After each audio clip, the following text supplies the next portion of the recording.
Y también está con nosotros Diego Encalado, él es profesor y presidente de la Fundación Instituto de Desarrollo y Liderazgo Indígena. Además, recientemente anunció su candidatura presidencial independiente mapuche. Así que bienvenido también, Diego, acá a Mentiras Verdaderas nuevamente. Hola, Eduardo, gracias.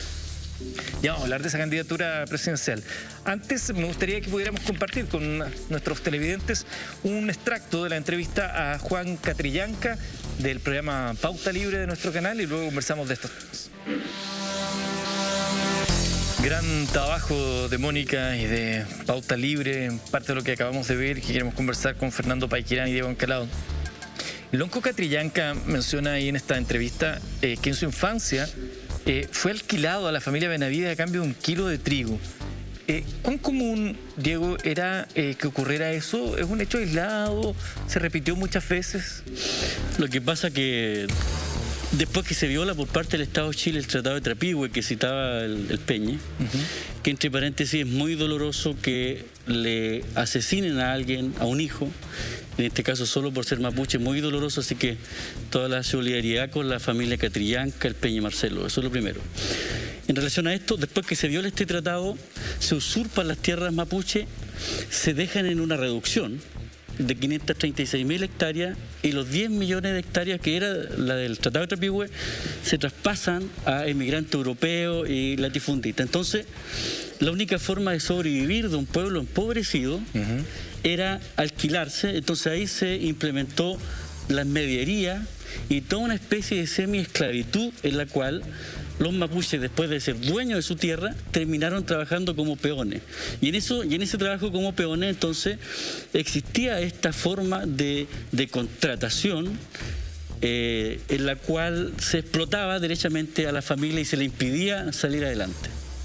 Y esa fue, ojo, que esa es una decisión política que tomó el Estado de marginar al pueblo mapuche, de empobrecer al pueblo mapuche y de arrebatarle todos sus derechos políticos y territoriales. Y esas consecuencias son las que vivimos hasta hoy día. Fernando, ¿tú coincides en eso? ¿Que había una suerte de esclavitud solapada finalmente en estas acciones a las cuales se veía sujeto las comunidades mapuches?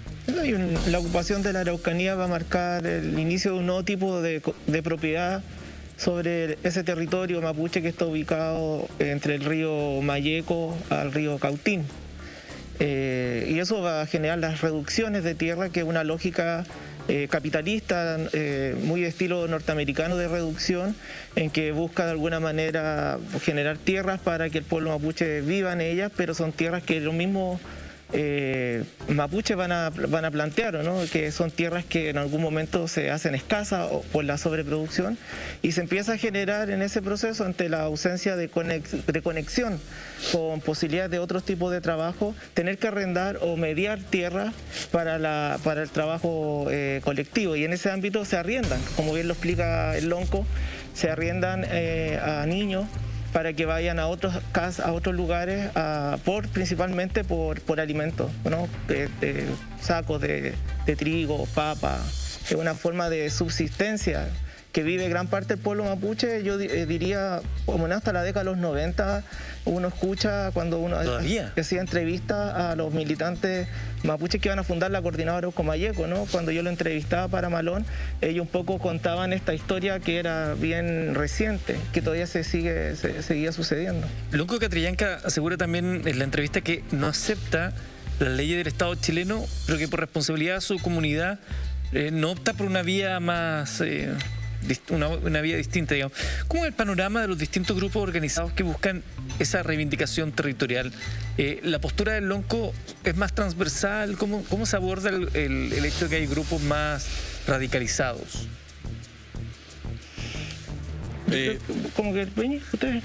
Por favor, Diego. Bueno, lo primero que hay que aclarar es que, como dice Foucault, la forma de ejercer la dominación es mediante las leyes.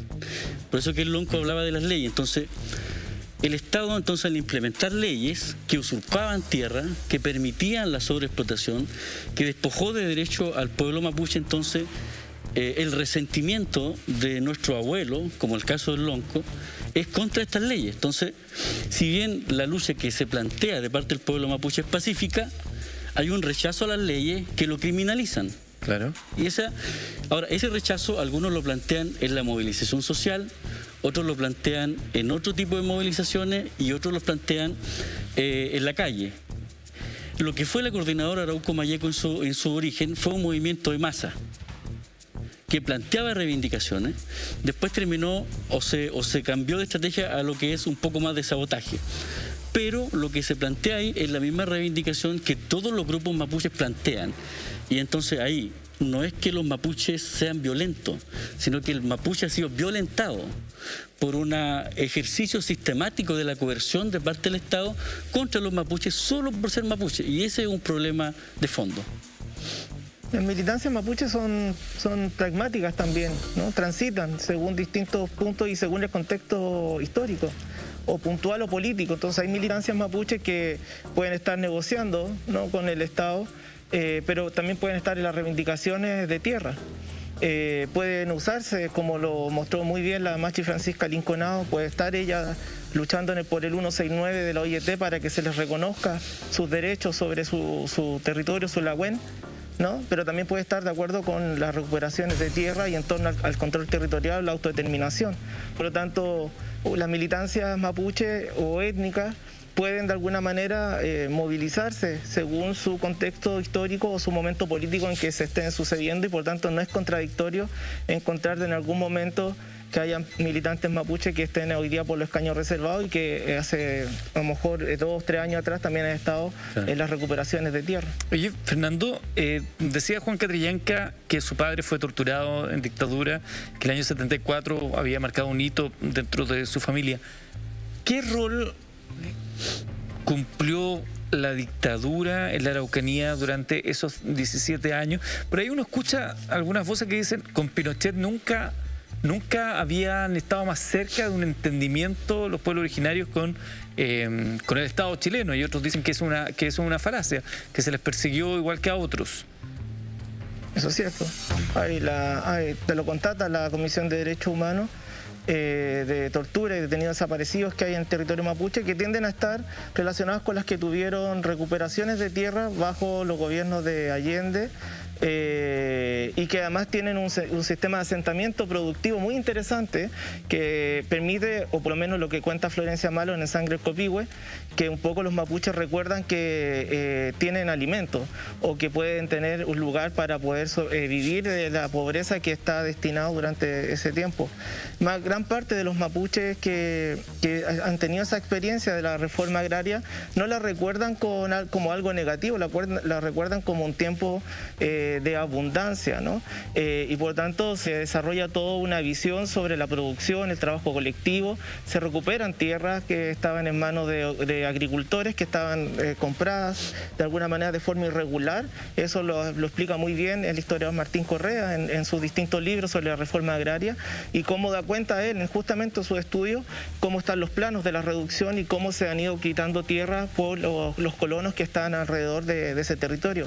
El conflicto de Ercilla, por lo demás, como contraste con Mijael Carbones hace unos días, y al lonco a quien nombra acá, lo cuenta muy bien en su experiencia en su territorio, que es Mayeco, y la comunidad a la cual ellos pertenecen, cómo los funderos que están al lado de ellos le han ido usurpando las tierras a partir de lo que ellos llaman las corridas. Fueron ellos los que iniciaron de alguna manera la corrida de cerco, y que se relaciona a la vez con el cercar, porque esto igual es importante.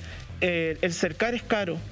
No, todavía sigue siendo caro, pero en esos años de alguna manera el Estado fomenta y apoya a los agricultores para que puedan tener ellos cerco y un lugar de alguna manera económico, además, para poder delimitar el territorio, y quien delimita controla, y los mapuches no tienen en ese tiempo una forma de delimitarlo como hoy día, como conocemos el cerco, y por lo tanto hay casos de irregularidad de los terrenos donde los agricultores sí usurpan el territorio mapuche, y eso de alguna manera explica los levantamientos o la lucha en que los mapuches se suman a la reforma agraria, pero también tienen una noción de recuperar sus territorios antiguos o los territorios ancestrales. Claro. Ya vamos a revisar parte de esa conversación, un extracto de lo que fue la conversación con el huerquén Mijael Carbones, pero me gustaría también conocer tu opinión, Diego, de la dictadura y las demandas de pueblos originarios. O sea, lo que hizo la dictadura es terminar de desarticular a la unidad básica del pueblo mapuche y territorial, porque creó decretos que permitió subdividir los terrenos que ya estaban subdivididos. Primera parte. Lo segundo, que el 74 lanzó el decreto ley 701, que es el decreto de bonificación forestal. Por lo tanto, las tierras que en su minuto tenía el pueblo mapuche, que eran productivas, pasaron a ser todo parte hoy día de Angelín y Mate. Y eso hoy día repercuta al día de hoy en la lucha entre el pueblo mapuche y la industria forestal. Todo esto se implementó a sangre y fuego en dictadura. O sea, no solamente se desarticuló territorialmente con decretos, sino que además de eso se le impidió al mapuche, por lo menos todo el sector de Arauco y Mayeco, que es el sector más empobrecido, en el cual la industria forestal tiene sobre 2 millones de hectáreas, la industria forestal. Todo el pueblo mapuche desde el Biobío al sur no alcanza a tener esa cantidad de tierra. Y todo eso se terminó de orquestar mediante un decreto que se llamaba el decreto Ladrón, que consistía en que llegaba una persona extranjera, se instalaba, ponía un cerco y decía: estas tierras son mías, y la reclamaba, y entonces se la regularizaba el Ministerio de Bienes Nacionales. Todo eso ocurrió porque era una dictadura en la cual el reclamar los derechos territoriales, civiles y políticos tenía como consecuencia la muerte. Por eso que el lonco Catrillanca habla de que a su padre lo torturaron, justamente porque hubieron comunidades que, viendo esto, a lo menos se rebelaban, o por lo menos no estaban de acuerdo. Y eso es lo que terminó, digamos, de alguna manera de empobrecer al pueblo mapuche. Eso es independiente de que hayan habido algunas comunidades o personas que tuvieron un buen trato con la dictadura. Pero hablando de pueblo en términos generales, claro, hubo un daño profundo. Vamos a escuchar entonces lo que habíamos dicho Miguel Carbone Berquén, y lo vamos a revivir acá en la conversación que tuvo para nuestro canal. Una de las cosas... Hay parte de esa conversación con Miguel Carbone. Él explica, ¿no?, que su forma de llevar a cabo su accionar es a través de una ocupación productiva centrada en la necesidad de acceder rápidamente a los territorios, así lo dice. La Araucanía es la región con la pobreza multidimensional más alta en Chile. Llega a un 25,8% según la encuesta CACEN del 2017. ¿Cómo aportaría, Diego, tú además que estás presentando tu candidatura presidencial, cómo aportaría una respuesta a la demanda territorial mapuche a su desarrollo como comunidad? Bueno, el territorio es parte de la persona en el caso mapuche, porque los derechos de la tierra son inseparables de los derechos de la persona. Por lo tanto, es por eso la reclamación territorial. Pero fundamentalmente en términos productivos, el Estado en este minuto no tiene las condiciones para desarrollar económicamente a los pueblos originarios y tampoco al pueblo mapuche. Un estudio del Banco Interamericano del Desarrollo indica que el Estado invierte 3 veces más recursos en familias no indígenas para el desarrollo productivo. O sea, una comunidad mapuche recibe 3 veces menos ingresos que otros que son inmigrantes europeos. Por lo tanto, lo que te quiero decir con eso es que el desarrollo productivo de parte del Estado es completamente nulo. Cuando yo estuve, por ejemplo, en Nueva Zelanda, la cantidad de recursos que el Estado invertía en el desarrollo económico de los maorí, el pueblo originario de allá, es realmente increíble. Entonces aquí las familias mapuches están condenadas a vivir en la pobreza como decisión política, como una decisión de política pública. Y lo que están haciendo entonces, lo que explica Mijail, es que ellos, de mutuo propio, como comunidades, quieren hacer productivos territorios que son improductivos y que están en manos de otras personas y que son de ellos. Lo cual, este punto es muy delicado, en lo cual estas reivindicaciones que el pueblo mapuche hace no existirían si el Estado resolviera la controversia y devolviera las tierras que usurpó. Porque los colonos que tienen las tierras, a ellos se les entregó el Estado. Entonces, el problema debería ser entre los colonos y el Estado. ¿De cuántas tierras estamos hablando en términos de hectáreas? Mira, cuando se firmó el Tratado de Trapihue, el pueblo mapuche tenía 10 millones de hectáreas. 1825 en el gobierno Ramón Freire. Después de la ocupación de la Araucanía, quedaron reducidos a 536.000 hectáreas. Y todos los otros 9,5 millones de hectáreas pasaron a funcionarios del ejército y luego se le entregaron la gran cantidad a inmigrantes europeos o también llamados colonos. Entonces se tienen que haber revendido, tienen que haber pasado muchas cosas, ¿no? Mira, hay un estudio que se llama el despojo Nakche, en la cual se cuenta porque los hermanos mapuches, nuestros abuelos en esa época no hablaban bien el español. Entonces habían intérpretes, lenguaraz, que representaban a los mapuches para que las notarías y los conservadores de bienes raíces hicieran usurpaciones de las tierras legalmente. Y ahí se vendían y se revendían. Entonces cuando hoy día una persona dice, oye, pero estas tierras son mías, yo las compré, ¿por qué me las reclaman los mapuches? Entonces esa es una consecuencia de una usurpación estatal y después de un despojo legal en las notarías y conservadores. Claro. Digo, como que es una dimensión que le da aún más dificultad al hecho de poder hacer esa restitución de territorios. Todo lo que ha ocurrido desde ese tratado en adelante en términos legales con las tierras y que los que hoy día podrían poseer esa... O sea, no es tan complejo, ¿sabes, Eduardo? Porque la gran mayoría de estas tierras no se encuentra en manos de los pequeños productores chilenos. Claro. Se encuentra en manos de dos familias, la familia Angelini y la familia Mate, de la Forestal Arauco y Mininco, y también de la Forestal Maciza, cuyo dueño es suizo. Ahí hay más de 3.600.000 hectáreas, solamente en manos de esas tres personas. Entonces, estas reclamaciones que se pueden hacer con pequeños propietarios, en el fondo, eso no es el objetivo. 3 millones tienen ellos, 6 millones tendrían los pequeños propietarios, igual es una cifra no menor. Sí, pero es que hay que recordar que hay tierras que están en parques que son estatales, hay tierras que están... Mira, según el Instituto Nacional Forestal, indican que la mayor cantidad de tierra, incluso, aparte de ellos, se encuentran en sectores que no son poblados y que son parques y otros sectores que no se pueden hacer productivos. Sí, claro. Ahora, independientemente que sea difícil, si se quisiera hacer, sería el esfuerzo, se vería caso a caso cómo poder avanzar con eso, pero no ha habido voluntad. No hay voluntad política. El huerquén Miguel Carbonell, también, que es uno de los jóvenes líderes de la organización mapuche, dice estar dispuesto a perder la vida, cuando le preguntamos a Nica González, luchando por las demandas de su pueblo. Mucha gente se pregunta, Fernando, si existe esa radicalización de la postura de los más jóvenes respecto a las demandas del pueblo nación mapuche, en términos de entender que si esto te puede costar la vida, está bien porque es parte de la batalla. Lo que habla de la desesperación por un lado, o desde otra mirada es de la radicalización de algunos de los liderazgos. ¿Cómo ves tú ese proceso y se siente efectivamente que las generaciones más jóvenes tienen una mirada con más despojo de su propia vida en términos de defender la causa? Estaba acordando al Peña Miguel Carbonell, sale en un documental cuando eres niño y sale ya diciendo, ¿no? Cuando están llevando a su abuelo detenido, ha tenido, yo creo, en ese documental unos 10 años o tal vez menos. Y eso te va dando cuenta de el círculo de la violencia que es generado primero por el Estado, cuando no se atiende la demanda política. Esto se podía haber resuelto en el acuerdo no imperial, se puede haber resuelto si se aprueba el convenio 169 de la OIT, o dialogar desde la década de los 90, que el movimiento mapuche lo viene planteando más fuerte, pero esto es una demanda que está en la década de los 80 ya anclada en ADMAPU, la organización ADMAPU, sobre el tema de autonomía como forma de ejercer el derecho a autodeterminación, que en el año 2007 ONU lo consagra ya finalmente en su declaración. Este es un debate que el movimiento indígena está dando en los 70, a fines de los 70, en los 80, con mucha fuerza en América Latina, y en los 90 ya empieza a desarrollarse la práctica en algunos países como en Ecuador, luego ya Bolivia, y bueno, entre eso irrumpen levantamientos como el del zapatismo en México.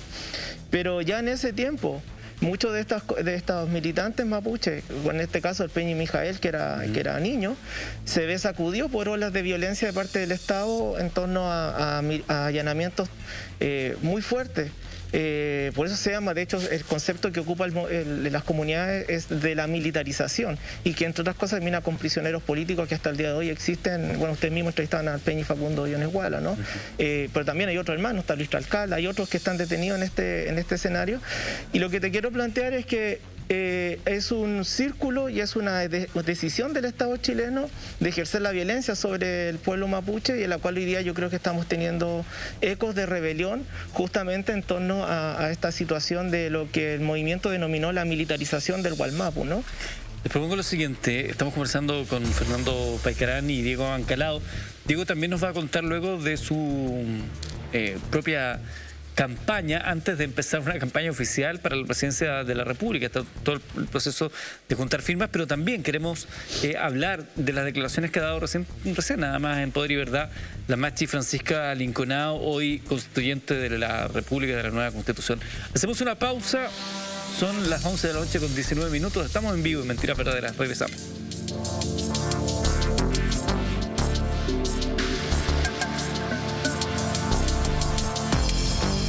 Esto es parte de la conversación con la machi Francisca Linconao.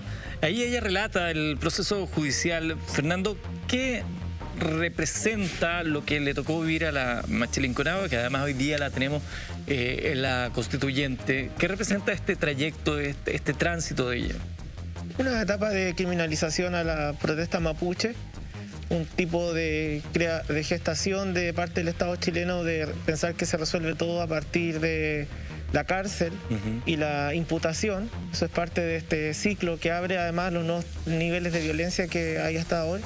Está dentro de un contexto que se desarrolla con el gobierno de Ricardo Lagos y que todos los gobiernos posteriores lo siguieron desarrollando, donde se ocupan leyes de excepción, desde la Ley de Seguridad Interior del Estado y luego la aplicación de la Ley por Conductas Terroristas, frente a un marco de conflicto o de ascenso del movimiento de carácter autonomista. Y en sí la demanda de autodeterminación es un derecho humano en el cual el Estado chileno debería garantizar el desarrollo de esa autodeterminación, y de ese punto de vista, como estas militancias mapuches, desde la machi hasta los actuales prisioneros políticos mapuches que están en torno a la autodeterminación, lo que vemos es que el Estado chileno vulnera los derechos fundamentales y colectivos del pueblo mapuche, y que es por lo demás lo que los constituyentes mapuches, por lo menos yo leí gran parte de sus planteamientos, van a ir a sostener en el proceso constituyente, y ese va a ser el derecho a la libre determinación del pueblo mapuche. Diego, tú aspiras a ser presidente de la República.